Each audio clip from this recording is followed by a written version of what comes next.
我是女汉子，我是老三，我们开工了，老家也回了，房子也给你们看了，好多小伙伴想让我修，我肯定修不了的。我要提桶跑路了，房子只能留给老爸修了，我搞不定了。你们想看的大型连续剧也是看不见的。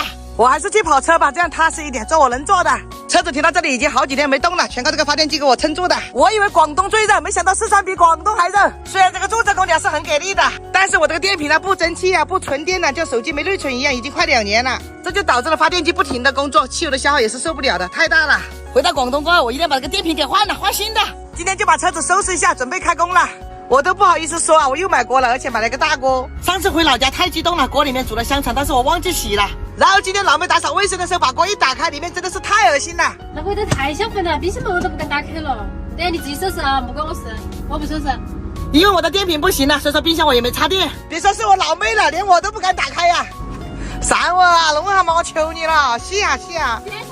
我找货都找不到后面的货了呀。我联系在。在跑了，我走。他居然跑了，他一回来那里有谁呀？回来呀！不要跑地瓜，有谁呀？走啊！三万你最听话了，嘎。哼。几块钱水？打死了。有统计。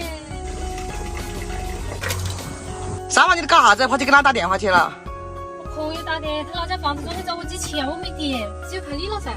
借钱有不欠人情的办法，你看如果他装房子急了用钱，可以让他宣示啊抖音钱包里面的放心节。打开抖音，点击我钱包放心节，点击激活额度，跟着要求申请，最高额度20万，等他工资奖金到账还上就可以了。这么好啊，感觉比我还靠谱。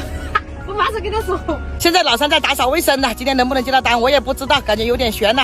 老爸给我2万块钱让我维修房子，我也搞不了，感觉挺没用的。妈，哎，你干啥子？我在睡觉。在睡觉啊？